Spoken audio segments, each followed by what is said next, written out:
అమ్మా చందనమే పూసిన ఒళ్ళు చూడు, అమ్మా పున్నమి పుట్టిల్లు ఆ కళ్ళు చూడు, అమ్మా ముక్కోటి మెరుపులా మోము చూడు, అమ్మమ్మ ముగ్గురమ్మల మూల పుటమ్మ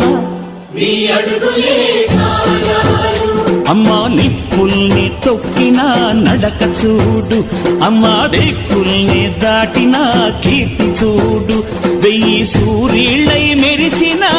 శక్తిని చూడు, మనుషుల్లో దేవుడి భక్తుని చూడు.